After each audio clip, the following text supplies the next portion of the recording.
बारे में हटाया जाएगा, गांधी को गोडसे ने क्यों मारा ये भी हटाया जाएगा।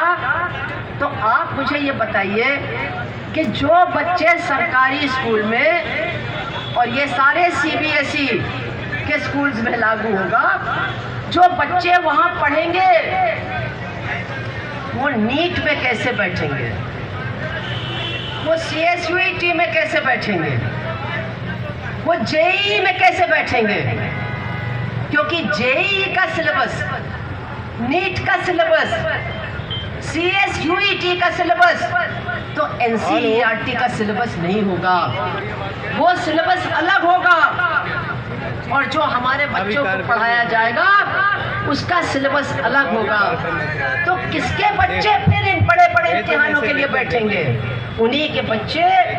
एक नए तरीके के स्कूल शुरू हुए हमारे देश में, आपको शायद पता नहीं होगा, साउथ में बहुत ज़्यादा फैल गए हैं। वो स्कूल्स हैं बोगस स्कूल्स, यानी जो कोचिंग है, कोचिंग का अटैचमेंट एक बोगस स्कूल के साथ है। तो कोचिंग में जो बच्चा जाता है उसको उस बोगस स्कूल में भी अटेंडेंस मिल जाती है। तो कोचिंग का बच्चा जब इम्तिहान के लिए बैठा है तो उसको उस बोगस स्कूल की अटेंडेंस मिल जाती है, वो एग्ज़ाम में बैठता है, उसको एग्ज़ाम की पूरी तैयारी होती है, क्योंकि उसने NCERT के सिलेबस से नहीं, एग्ज़ाम के सिलेबस के मातहत तैयारी की है। वो बच्चा पास हो जाएगा। माफ़ कीजिएगा, वो आपका बच्चा नहीं होगा, वो मेरा बच्चा, वो इनका बच्चा नहीं होगा, क्योंकि वो बच्चा 30 लाख और 25 लाख और 30 लाख की कोचिंग का पढ़ा हुआ बच्चा होगा, वो आपका बच्चा, मेरा बच्चा नहीं होगा। तो ये भी एक तरह का मनुवाद है कि बिना कहे शिक्षा पर प्रतिबंध लगाना, शिक्षा की एंट्री में प्रतिबंध लगाना, जो ट्रेनिंग कोर्सेज हैं, अच्छी यूनिवर्सिटीज़ हैं, उनमें गरीबों का प्रवेश, मध्यम वर्ग का प्रवेश पूरी तरह से वर्जित कर देना।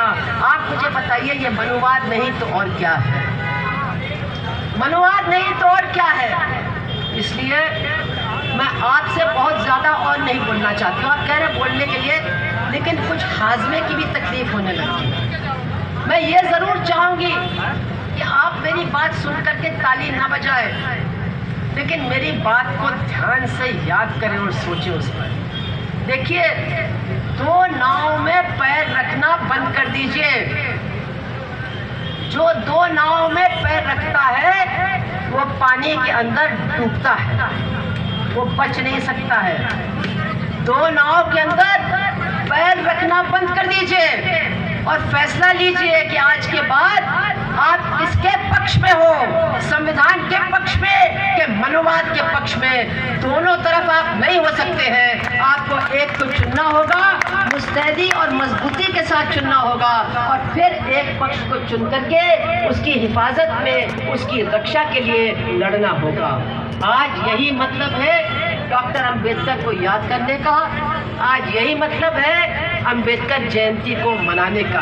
आपने मुझे यहाँ बुलाया, ये मौका दिया, मैं आपका बहुत आभार मानती हूँ।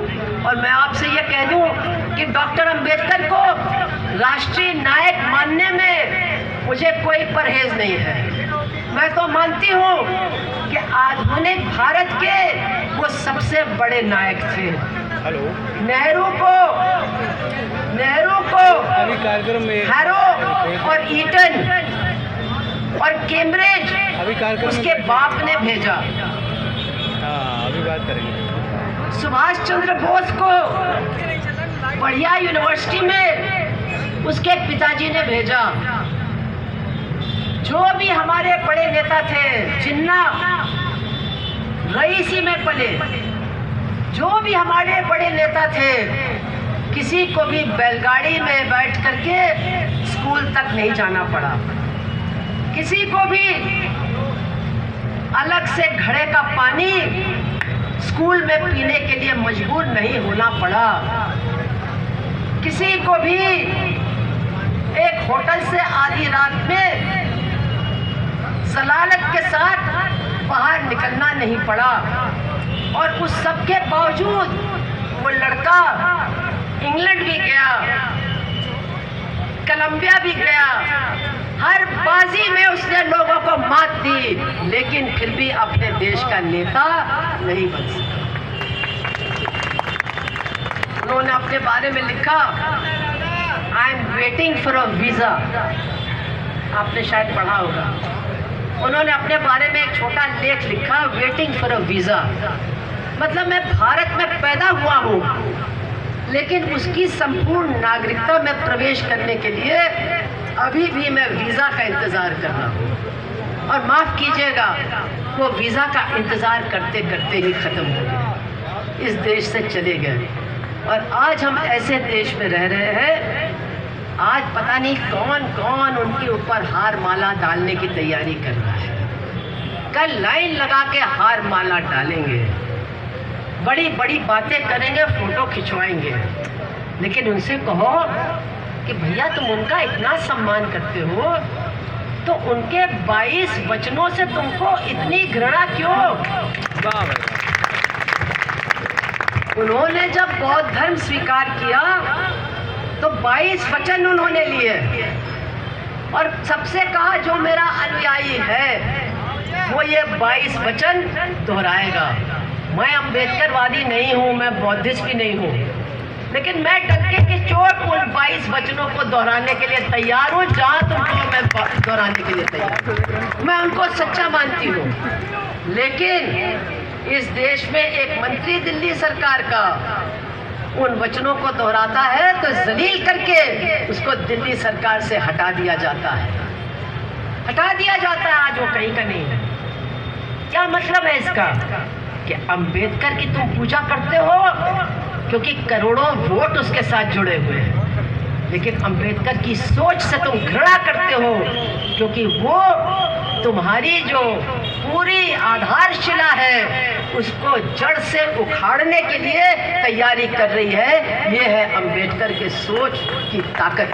उस सोच को समझिए, उसको अपनाइए और उसके लिए लड़िए।